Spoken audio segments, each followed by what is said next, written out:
NFL family, what is going on? Welcome back to another episode of the J All Day NFL Show. It's week 11. Can you guys believe it? We're going to go over all my game predictions with scores in this video. We ended up 9-5 last week. Not bad considering the Buffalo Bills and Panthers laid a complete shit burger on us and just wrecked parlays all the way across the nation. And man, in the J All Day sponsor survivor pool, 2 people left. Your boy Jay and one other. So it's on like Donkey Kong, guys. Let's get into these week 11 predictions with scores. NFL fans, we're having a great year so far. 93, 54-1. I want to get that winning percentage closer to 70% as we proceed through this NFL season that's been full of crazy upsets week in and week out. If you checked out my best bets video, 2 of the 3 hit. Eagles money line, Eagles plus 2.5, whichever one you got, that one hit. That was a great bet for us. And our monster teaser cashed big for us this week as well. So if you're into sports betting, make sure you check out my memberships. $4.99 a month if you do it through YouTube. For whatever reason, it's $6.99 a month through iOS. I don't know why the hell that is the way it is there, guys, but you get my bets, complete access to my sportsbook, every bet I make every single Friday. Make sure you hit that like button and subscribe to the channel. There's that new hype thing too. Blast that into the stratosphere as well. Let's get into these week 11 picks with scores. We're going to kick things off Thursday Night Football. New York Jets on the road taking on the New England Patriots. The number's big, guys. 12.5. Man, the Jets kind of pulled that game out of their ass last week with a punt return for a touchdown, a kickoff return for a touchdown. The Browns special teams just completely shit the bed for them. It was crazy. I actually had a money line bet on the Browns, and without those 2 kick returns, the Browns probably win that game, but special teams really let them down in that spot. How does Justin Fields and the Jets win? He only threw for 54 yards. Oh my gosh, what a disgrace. And then Garrett Wilson, he was back last week. He got hurt again. He's out for several weeks. He won't be in this spot. 12.5. But you know what? I'm going with the Patriots, man, to win this game 30-17 and cover the nut. Remember, no Sauce Gardner. He's with the Colts. He had a pretty good game, actually, in that spot overseas. And then they also lost Quinnen Williams. He's gone to the Cowboys, right? I don't know. I don't think this defense is going to have much to offer this Patriots offense. I like what Drake May's doing week in and week out. And our boy Trevion Henderson went off last week. 14 for $147 and 2 touchdowns. Mac Hollins added 6 for 106. And then Stephon Diggs is in the mix as well. And I just think this offense is going to continue to get better and better and better. And Justin Fields is just not good. Straight up, he's not good. So I'm rolling with the Pats to win this game and cover the monster nut 30-17. The Patriots get it done. Next up, guys, we go overseas in Spain for this one. Commanders taking on the Dolphins. Dolphins had a monster win last week, blowing out the Buffalo Bills. What a performance. What a performance. Deron Payne gets ejected and suspended for 1 game for punching Amon-Ra St. Brown right in the face. I can't believe he only got suspended for 1 game. I don't know what Amon-Ra St. Brown said, but man, he decked him right in the grill. But I digress. No Jaden Daniels again in this spot. The Commanders got blown out last week. I think they're going to get beat up again. Dolphins minus 2.5. I actually love that bet. I think the Dolphins cover this nut pretty easily, in my opinion. The Commanders' defense just looks old. And the Dolphins had their limitations, right? But the defense really stepped up last week versus the Bills. Found something there. And this offense with Achane and Waddle can still move the football down the field a little bit, in my opinion. And the Commanders are banged up. Trey Amos got ruled out. Jonathan Jones got ruled out. Chris Rodriguez Jr. got ruled out. He didn't return. And Achane forced 11 freaking tackles last week, man. And this Commanders team, they don't tackle well. They're old. They got to travel across the pond. I love the Dolphins. I think they're going to dominate in this spot. I'm going 24-16. The Dolphins win and easily cover this nut, in my opinion. But man, can Tua stop throwing interceptions, bro? Just hand the ball off every play, because Tua has been a disaster, man. I've never seen a guy throw so many freaking interceptions in my life, bro. Come on with that. But yeah, I think it's an uphill battle for the Commanders in this spot without Jaden Daniels, probably without Terry McLaurin as well. Give me Miami all day. Next up, Carolina Panthers at Atlanta. Atlanta's got to fly back from being overseas. They're 3.5-point favorites. Man, the Falcons had a really big chance to winning that game, but man, Michael Penix Jr. 0 for 8 on third down. What in the actual F? These guys are professionals. He just stares down Drake London on every single play, and if he's not open, Michael Penix Jr. is like, oh, with the ball, do with the ball, I can't play. It's a disaster there. I don't think Michael Penix Jr. is the solution at quarterback for the Atlanta Falcons. With London and Bijan Robinson and Pitts, for him not to be able to figure it out blows my mind. Rico Dowdle got held in check last week in that loss to the Saints. Carolina is 2-15 when Bryce Young starts at quarterback and has less than 70 yards in the first half. In his career, Bryce Young's not been good. I don't know who's been worse, Bryce Young or Michael Penix Jr. It's been a disaster for both these guys, in my opinion. Michael Penix Jr. went 12 for 28. 43% completion percentage. That's awful. Straight up awful. Atlanta's pass rush wreaked havoc on the Colts, though, generating 16 pressures and 39 dropbacks. Can they get after Bryce Young? Can they get after Bryce Young? For me, Jonathan Taylor ran for like 240 yards or whatever it was last week versus Atlanta. If I'm Carolina, I'm just handing the ball off to Rico Dowdle 30 times. I think this game is a very low-scoring, not fun game to watch. And I'm going to roll with the Panthers here, guys. I just think that they're going to be able to run the ball with Rico Dowdle and do just enough against Michael Penix Jr., who can't throw the ball down the field if it's not to Drake London. Just stop Drake London, and then you can win this game. I'm going with the Panthers by upset. 23-20, and give me Carolina and the points in this spot. I'm going back and forth on this game. It's pretty much a coin flip in my opinion, but man, the Falcons got shredded by Jonathan Taylor, and I definitely think that Carolina can replicate that with Rico Dowdle. And when he goes for over 100 yards, they're in games and they can win them, right? Bryce Young has not been good at all. So, but neither has Michael Penix Jr., right? So, it's really tough. But Atlanta's pass rush has been really, really been improved this year. It's the young guys with James Pierce Jr. and Jalen Walker, they look great. But if Carolina was smart, they're not going to have Bryce Young drop back that much, right? You would think. But if they can't get the run game going at all, then Atlanta will win. I think whatever running back between Bijan and Rico Dowdle has more yards at the end of the day will win this game. I think that's the way it goes. Right now, I'll go with the dog winning 23-20. Panthers get the W on the road. Atlanta's got to fly back from Germany. I don't know. Michael Penix Jr. just doesn't do it for me, guys. Next up, we got a really exciting game. Tampa Bay Buccaneers on the road taking on the Buffalo Bills. The Bills are 5.5-point favorites, right? Okay, the Bills got absolutely shredded on the ground by Devon Achane last night. He forced 11 missed tackles, just bad tackling by the Bills. They can't stop the run at all. But luckily for the Bills, the Buccaneers can't run the ball at all. They haven't ran for over 100 yards with one back all season long. It's 50 yards, 60 yards, 35 yards. They can't run the ball at all, especially with no Bucky Irving. Even when he was in there, he wasn't, lighting the world on fire at all whatsoever. So I think that really limits this offense. And there's no timetable for Bucky Irving or Chris Godwin to return. And Mike Evans probably won't be back for the rest of the year. So it's Baker Mayfield and Emeka Egbuka versus this Buffalo Bills team. The Bills are really good at home. It's going to be 40 degrees there. Tampa Bay doesn't really play in that kind of freezing cold weather too often, right?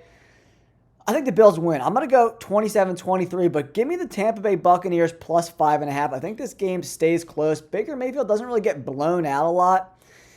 But Dalton Kincaid got ruled out with a hamstring. We've got to keep our eye on that injury. And man, cornerback Maxwell Harrison has been great. 2 games, 2 interceptions. He's looked really, really good. But this Buffalo Bills team has a ex-wide receiver problem. Keon Coleman is going to be a bust. He can't play. And Khalil Shakir, he's okay. but he needs other players to get the attention off of him a little bit, right? James Cook had a really big fumble in that game that kind of just snowballed on the Buffalo Bills going in. I think it was like at the Miami 34-yard line or something like that. Man, and the Buffalo Bills' first third down conversion didn't come into the third quarter, right? So they got to be better if they want to win this football game. I think they bounced back. I think they took the Dolphins a little lightly, and I think the humidity really got to this team. It was kind of crappy weather as well, right? So I'm going to go with the Bills, 27-23, but I'll take the Buccaneers and the points in a close game. And this is a crazy fact. Buffalo's 17-point loss is the team's largest to Miami since 2011. They got shellacked by the Dolphins. Crazy. And HN just went off, man. Crazy. Still can't believe they lost. But luckily for Survivor, man, the one tournament I'm in, there was 12,000 people in it. There's only 599 left. And the other one, mine, there's only 2 people left, me and another person. Crazy stuff here, guys. Moving on, Houston Texans on the road taking on the Tennessee Titans coming off a bye. Texans only 6.5-point favorites. I think they covered this spread pretty easily, in my opinion. What a comeback last week. 26-29 victory over the Jaguars. Davis Mills flipped the switch in the second half to score 26 unanswered points to win that game. He finished 27 of 45, 292, 2 touchdowns. Nico Collins had a good game, 7 for 136. And Dalton Schultz, the tight end, he did have a big fumble, but added 7 catches to the stat line. They sacked Trevor Lawrence 5 times and forced an interception and a fumble. They did have 11 penalties. They need to clean that shit up. The most impressive stat line from this game against the Jaguars for Houston was Davis Mills going 10 for 15 on third down. Let's clap it up, dude. That's extremely impressive. Very impressive for a Jaguars defense that's looked pretty good in a lot of games so far this year. Danielle Hunter and Will Anderson combined for 2.5 sacks in the fourth quarter as a part of a huge day for Hunter, who finished with 3.5 sacks and 8 pressures by himself. Wow. I don't know how this line's only 6.5. I don't care if CJ Stroud plays or he does not play in this spot. We'll have to keep our eye on that. I'm going 24-10. Texans win. I don't see Cam Ward, who only has 5 touchdowns on the season, scoring a lot of points first. One of the best, if not the best, defenses in the NFL there, guys. I love Houston to win and cover this spread pretty easily, even though the Titans are coming off a bye and at home. There's just not a lot there offensively that the Texans got to be worried about. Even though the Jaguars did score way more points against Houston than I initially anticipated. That was kind of a letdown, in my opinion. Even though the Texans still won, we had a money line bet on them through my members only program, but it was close. And if not for that crazy comeback, Houston didn't look good the first couple quarters. Faux show. But yo, this is an all day. Houston Texans minus 6.5. And if you buy a 1.5, it'll push it to like minus 130, minus 140 at 5 points. I love that. I love it there. Houston at Tennessee. Next up, we got Chicago on the road taking on Minnesota. The Bears have been winning football games, man. They have not been beating killers, that's for sure. Most of their wins this year have been coming against crappy-ass teams. But Caleb Williams, even though the stat line wouldn't suggest it, played pretty damn well in this spot. A lot of drops by the wide receivers, right? And they outscored the Giants 14-3 in the fourth quarter to seal the comeback. Caleb Williams, no turnovers. That's how Caleb Williams will win football games in this league. He's not turning the football over, man. He does work out of structure more than I would like him to, but I think that will, improve over time. But they got to go on the road and take on the Vikings defense, who are getting very, very healthy.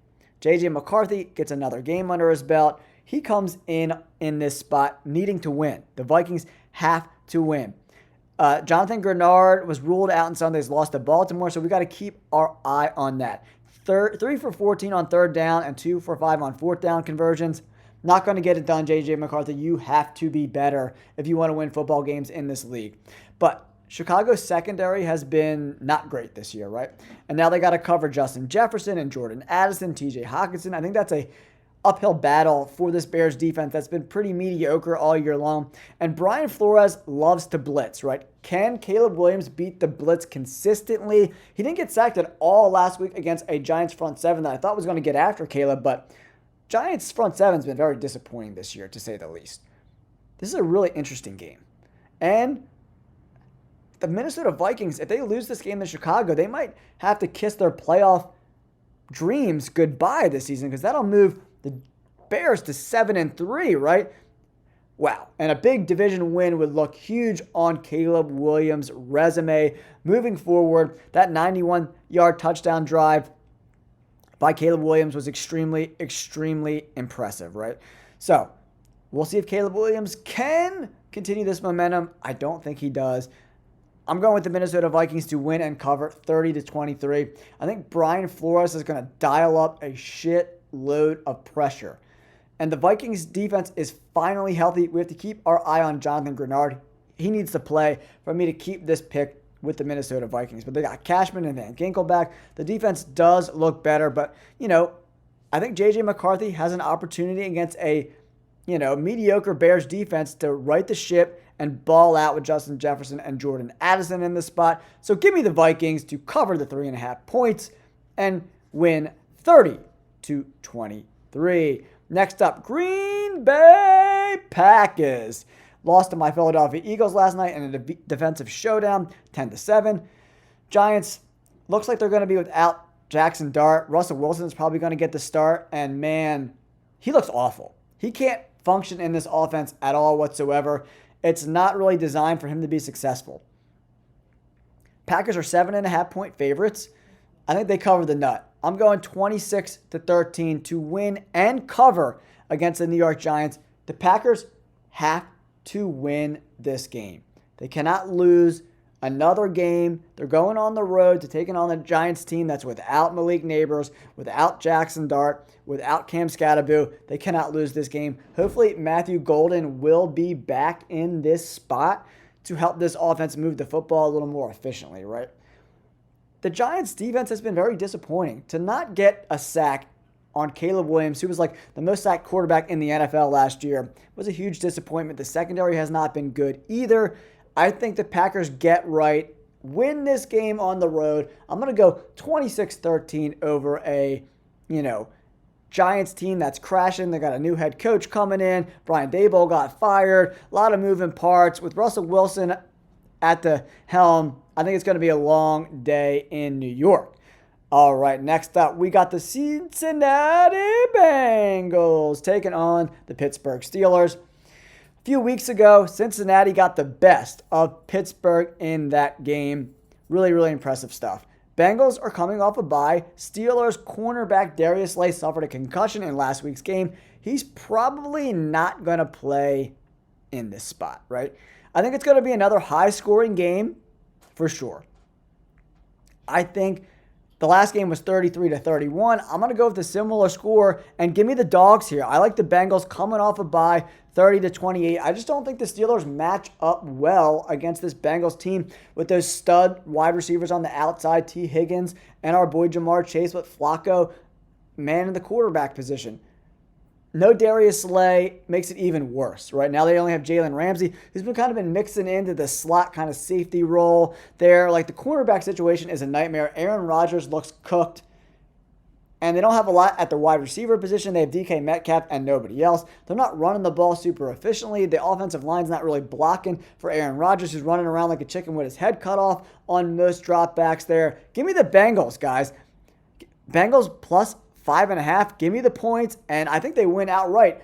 30-28. The Bengals and Joe Flacco do it again and beat a reeling Pittsburgh Steelers team who's really going to have to look at their team in the mirror. And is Mike Tomlin the guy moving forward? We shall see. Next up, Los Angeles Chargers on the road taking on Jacksonville. Jacksonville had a really tough loss last week. Blowing that lead was pretty unbelievable. I couldn't believe it happened. Okay, now Travis Hunter had surgery. He's done for the year. Will Brian Thomas Jr. play in this spot? I do like Parker Washington. He's been a nice, role player in this offense, right? I think he returned a punt for a touchdown as well in that game, or like a 73-yard punt return. But it's not enough. It's not going to be enough. This Chargers offense has a lot of weapons, and even though the offensive line is banged up, I don't know or think the Jaguars D-line can get after Herbert enough to really disrupt what he wants to do. He's not going to have a ton of time, but I think he'll have enough time to be successful in this spot. Give me the Chargers to win and cover. And remember, the Chargers play excellent defense, guys. I don't think the Jaguars score a lot of points in this game. I'm going to go 24-13. Chargers win and cover the 2.5 points. Not a wide spread there. And remember, the Jaguars defense,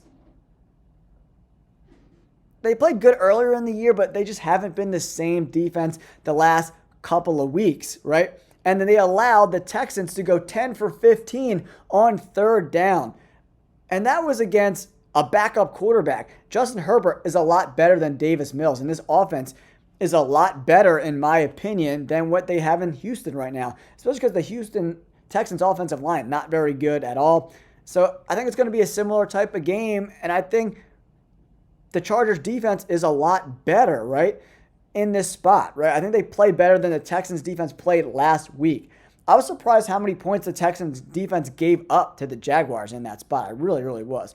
I don't think Harbaugh and this defense give up that many points. I'm going 24-13. Oronde Gadsden left the game early with a knee injury. We got to keep our eye on that because he's been great for Justin Herbert in this offense. Next, my favorite game of the week.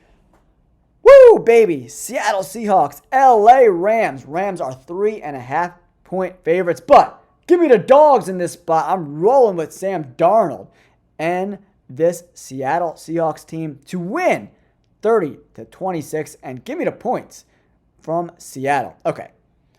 Seattle's defense, great defensive performance last week. They had 2 scores.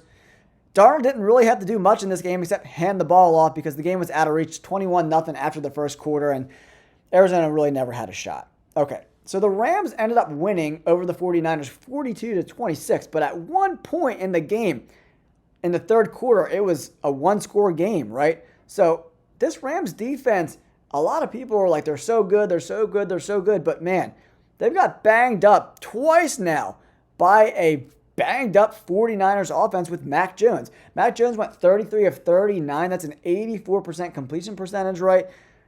He was efficient without most of their wide receivers in that spot, right? So I think Jackson Smith and Jigba, Cooper, Kupp, and now Raheed Shaheed dominate in this game. I love it. I like the Seahawks to win, even though, man, Matt Stafford, he's been incredible. 25 touchdowns, only 2 interceptions. He's been unreal. 34 of 36, 284 touchdown passes last week. Kyron Williams has been efficient all year long. 14 for 73, 5.2 yards per carry in last week's performance, right? But the Seahawks defense is way better, in my opinion, than what the Rams saw last week with the 49ers and that, patchwork B-squad defense. All the stars on the 49ers defense are on IR. So, yeah, give me the Seahawks, dude. I want the Seahawks, the 3.5 points. I'll take them all day, and I think they win outright, 30-26. I'm going with the dog there, guys. Next up on the Sunday slate, we got the 49ers on the road taking on Arizona. 49ers, 2.5-point favorites, but the offense is cooking, man. They had a lot of success. This game was closer than the final score looks against the LA Rams. So they were in this game late into the third quarter, right? And then the brakes kind of fell off, right?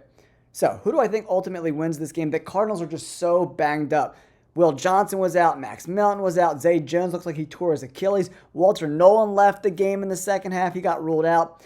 It's just a disaster. Dadrian Taylor Demerson, sorry, I'm butchering that name. He got ruled out. The safety, offensive lineman, Jonah Williams and Bam Knight did not return. They're just a disaster right now. I like the 49ers to win this game. I think Saleh's going to scheme it up, get after Jacoby Brissett, and the offense, I have no worries about the offense. I think the offense cooks in this spot and scores a lot of points. I think they cover this nut easily. This is an all-day spread bet, right? Give me the 49ers covering the -2.5 all day. I think they win and they dominate. I'm going 30-17. I think they cook the Arizona Cardinals, right? This team is so banged up and they're inexperienced in the secondary. I think Kittle has a great day. I mean, they have no run game. There's like no running backs left on this roster for Arizona. And then you become one-dimensional. If you're one-dimensional versus a Robert Saleh defense, he eats you alive, in my opinion. I love Kittle for an anytime touchdown. Give me a Christian McCaffrey anytime touchdown. I think they rock and roll in this spot. Force a couple turnovers. Turnovers were a problem last week for the Cardinals. I think that continues into Week 11. I love the 49ers to win. Next up, Baltimore at Cleveland. Ravens 7.5-point favorites. I think this game might be a little closer than people think. But for me, it's Shedeur Sanders time, man. Let the dude play. Dylan Gabriel is not that dude. He got sacked 6 times, 17 for 32.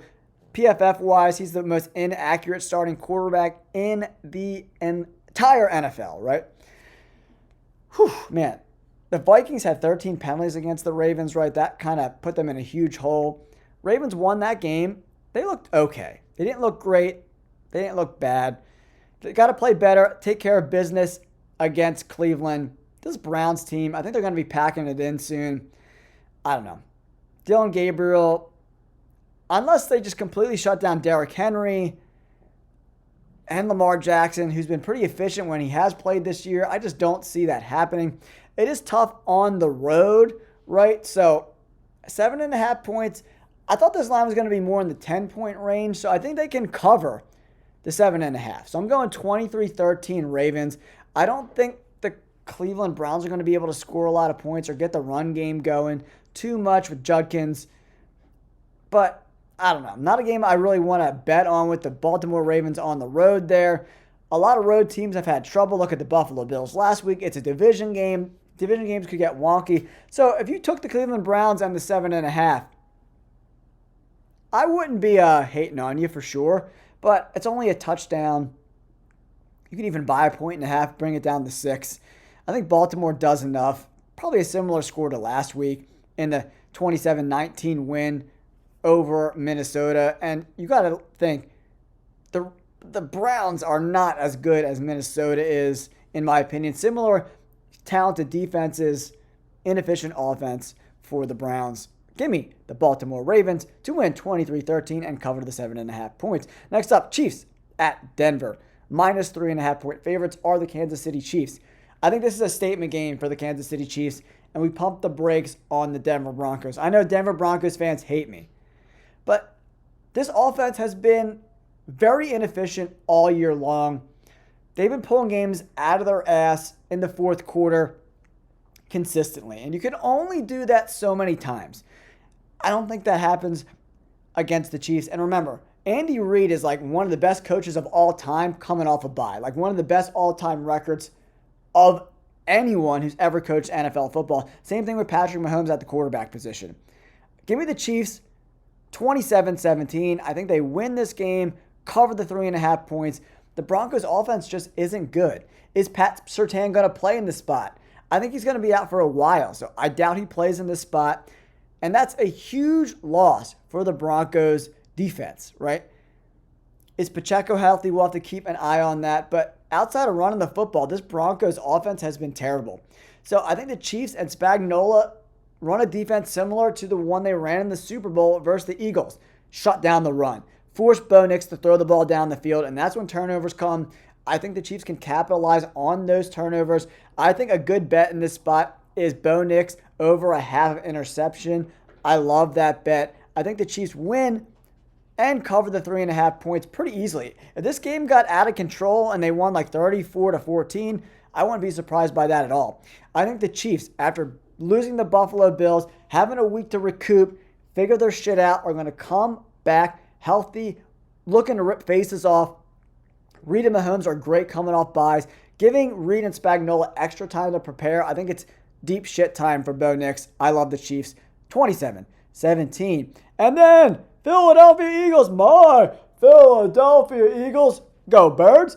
Go Birds. They won 10-7 in a very excruciating game to watch.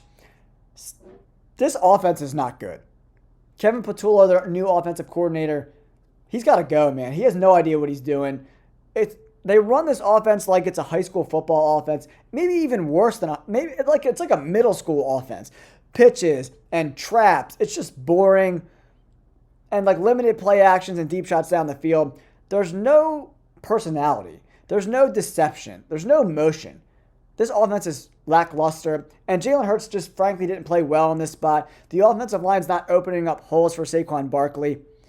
But this Lions defense has been susceptible this year, right? The Lions dominated 44-22 over the Commanders. Goff went 25 of 33, 323 touchdowns. The Eagles defense, now that everyone's back and healthy, looks really, really good. What unit can come through? Is it going to be the Lions defense stepping up or the Eagles offense stepping up? We got to figure that out. But I like the Lions in this spot. I know it's going to be a little cold for Jared Goff on the road, but I just don't think that Jalen Hurts can keep up with Jared Goff and this high-powered offense. They're functioning like a great offensive unit between Gibbs and Amon-Ra St. Brown and Jameson Williams. Like, they look really freaking good right now, man. Terry and Arnold did have a concussion last week, so we got to keep our eye on that. This game could get loose.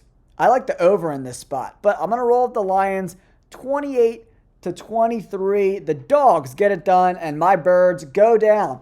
I'm not a homer, guys. I call it like I see it. When I see bad play by the Eagles, I will let you guys know. That's why you got to like and subscribe to the channel, because I keep it real here on the J All Day NFL show. Wrapping up this week, Monday Night Football, Cowboys at the Raiders.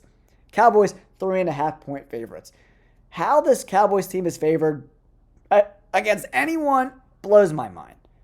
They can't stop anyone. I'm going with the Raiders to win this spot. In a high-scoring game, 28-27, this Cowboys defense has nothing. And, you know, what's going on in the locker room there, it's a really sad situation for the Cowboys defense, right? No other way around it. I don't want to talk about it too much, but it's going to be demoralizing. I don't think they're going to come to play. I just think this team is going to be demoralized. I really do. I think the Raiders take advantage of that, and they win 28-27. And Ashton Jeanty has the best game of his young NFL career and rips off over 100 yards. And I'm going 2 touchdowns for Ashton Jeanty. And Geno Smith finally looks like a competent NFL quarterback. The Raiders are doing little things like not blocking, running backs not picking up blitzes, and that's causing them to lose. They got to clean that little shit up, and I think they can win some of these coin flip games against mediocre teams. I think they get it right at home. I'm going Raiders 28-27, and give me the points. Give me the points. And back to the Lions game. Give me the Lions plus 2.5. Give me the freaking Raiders plus 2.5. Faux show. All right, guys, thank you so much for everything and supporting me and the channel. It means so much to me and my family. You guys are the best. We're going to continue to improve week in and week out. I'm going to put the work in, get that winning percentage up. I want 10 wins this week. Thank you guys so much. Don't forget to like and subscribe. Peace.